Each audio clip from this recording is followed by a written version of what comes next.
हाँ, तो मैं ये पूछ रहा था कि मनीष कुंजाम की नज़र में हिडमा नायक है कि खलनायक है? नहीं, मैं तो उनको एक अतिवादी सोच का जिस जिस सोच ने बहुत बर्बादी किया बस्तर को, जी। उस नजरिए से देखता हूँ। मेरा कोई, मैं न खलनायक के रूप में न हीरो के रूप में, जी। मेरे लिए तो एक अतिवादी सोच का व्यक्ति है जो बस्तर के अंदर जो बर्बादी हुई, उसके लिए उस सोच का जिम्मेदारी है, उस सोच जिम्मेदार है उसके लिए। जी। मनीष जी, आपने ये भी जिक्र किया है कि हिडमा का नाम आगे करने के पीछे कुछ बड़े माओवादी लीडर हैं जो अपने चेहरों को छुपाना चाहते हैं, अपने कर्मों को छुपाना चाहते हैं और हिडमा जैसे लोगों का नाम आगे कर देते हैं। क्या आपकी जानकारी में है वो किस तरह के माओवादी लीडर हैं, किस क्षेत्र के माओवादी लीडर हैं? देखिए, मैं बहुत पहले से जानता रहा हूं कि जी। माओ पूरा देश का जो माओवादी आंदोलन है, जी। 2004 के बाद जो पीडब्ल्यूजी और एमसीसी का विलय होने के बाद जी। पूरे देश के अंदर जो लीडरशिप है, पूरा देश का माओवादी लीडरशिप, वो सब आंध्रा के लोगों के हाथ में था, आंध्रा के तेलुगु लोगों के हाथ में था। इसमें कोई शक नहीं है। और वो बाद में जाकर के अभी तक का उन्हीं के कंट्रोल में है पूरा लीडरशिप। इसमें कोई किंतु परंतु का कोई सवाल तो है ही नहीं है।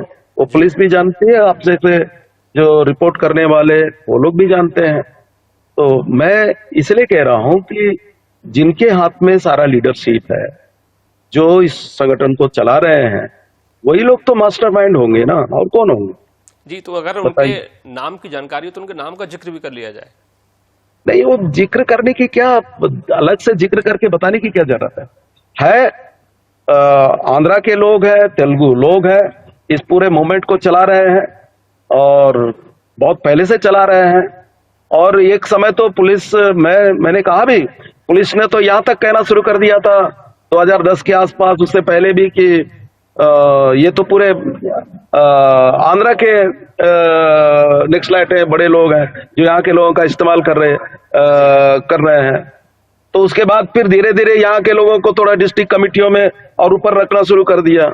जी। उससे पहले तो वही लोग चलाते थे, अभी भी पूरा लीडरशिप में वही लोग हैं। जी। तो इसमें कोई नाम लेकर के बताने की जरूरत नहीं है, पूरा लीडरशिप उन्हीं के हाथ में। जी। तो मनीष जी, हिडमा के अलावा क्या कभी कोई और छत्तीसगढ़ का कोई युवा इनकी सेंट्रल कमेटी का मेंबर बना है, या हिडमा पहली बार कोई व्यक्ति है जो छत्तीसगढ़ से है और उनको सेंट्रल कमेटी का मेंबर बनाया गया? मेरा ख्याल है अकेला ही है, बस्तर अच्छा। का तो कोई और नाम नहीं आता। और क्यों इसको इतनी तरक्की दी गई नक्सली संगठनों में? ये बताने के लिए कि देखो, बस्तर में इतनी बड़ी लड़ाई हो रही है तो किसी ना किसी को तो सामने रखना पड़ेगा नाम के लिए। और इस तरह के आरोप न लगे कि सारी लीडरशिप जो है तेलुगु लोगों के हाथों में है, हाँ आंध्र हाँ, और तेलंगाना के हाथों केवल थोड़ा बहुत बैलेंस करने के लिए है, में। जी। उसके अलावा और क्या है जी। तो ऐसी स्थिति में क्या आपको लगता है कि जब हिडमा यदि मास्टर माइंड ही नहीं है और हिडमा को चलाने वाले लोग आंध्रा में और तेलंगाना में बैठे हुए हैं, तो क्या ऐसे लोगों के साथ में शांति वार्ता सरकार को करना चाहिए? नहीं, मैं शांति वार्ता की इसलिए बात कर रहा हूं कि ये स्थायी स्थायी शांति उस केवल बस्तर में नहीं, बस्तर के अलावा जो जिन क्षेत्रों में नक्सलाइट आंदोलन है, मूवमेंट है, गतिविधियां हैं, वहां पर भी स्थायी शांति के लिए वार्ता जरूरी है, जी। एकदम जरूरी है। और उसके बिना शांति स्थायी नहीं हो सकता। बिल्कुल, ये हमारा मानना है। जी।